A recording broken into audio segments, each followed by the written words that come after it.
जळगाव जिल्ह्यातील जामनेर तालुक्यातील शेतकऱ्यांनी खरीप हंगामासाठी मशागतीची कामे जवळपास पूर्ण केली असून पेरणीची तयारी सुरू झाली. मात्र यावर्षी बियाण्यांच्या दरात 10% वाढ झाल्याने शेतकऱ्यांच्या खिशाला कात्री बसणार आहे.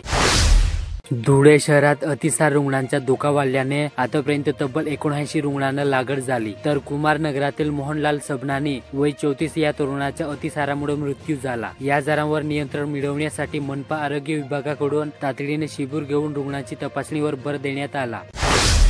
नाशिक जिल्ह्यात पावसाळ्याच्या कालावधीत रेशन वितरणात अडचण येऊ नयेत यासाठी शासनाने एक महत्त्वपूर्ण निर्णय घेतला. जून, जुलै आणि ऑगस्ट या 3 महिन्याचे रेशन लाभार्थ्यांना एकदाच 3 जून 2025 पर्यंत वितरित करण्यात येणार. या निर्णयामुळे गोरगरीब आणि अंत्योदय लाभार्थ्यांना पावसाळ्यातील पूर आणि अतिवृष्टीच्या परिस्थितीत धान्य मिळवण्यासाठी रांगेत भिजण्याची वेळ येणार नाही. अमरावती जिल्ह्यात महा-डीबीटी पोर्टलवर निवड झालेल्या शेतकऱ्यांना पेरणीसाठी हेक्टरी 75 किलो सोयाबीन मोफत मिळणे अपेक्षित आहे. प्रत्यक्षात महाबीजच्या 25 किलोऐवजी 22 किलोच्या 3 बॅगा शेतकऱ्यांना मिळत आहेत. म्हणजेच यामध्ये हेक्टरी 9 किलोची दांडी मारली जात असल्याने शेतकऱ्यांमध्ये नाराजी आहे.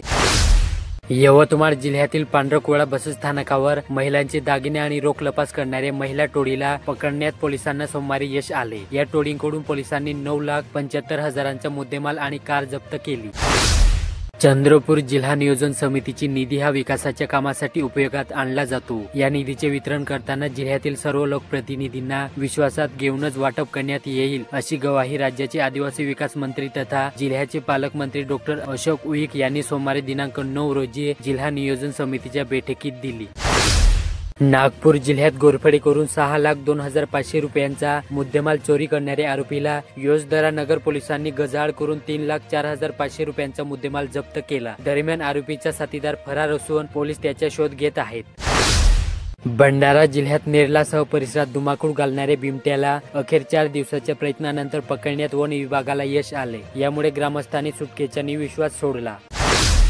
गडचिरोली जिल्ह्यात राज्य मंत्रिमंडळाच्या 3 जून रोजीच्या बैठकीत महाराष्ट्र राज्य अनुसूचित जमाती आयोग एसटी स्थापन करण्याचा ऐतिहासिक निर्णय घेण्यात आला. गडचिरोलीसह राज्यातील आदिवासी बहुल जिल्ह्यातील बांधवांना यामुळे न्याय मिळणे अधिक सुलभ होईल, असा विश्वास माजी खासदार अशोक नेते यांनी व्यक्त केला. कामगार विभागातर्फे कामगार कुटुंबियांना भांडी वाटप करण्यात येते. त्यासाठी ऑनलाईन नोंदणी करून कागदपत्राची पडताळणी करावी लागते. नंदुरबारातील केंद्रावर त्यासाठी महिलांची झालेली गर्दी.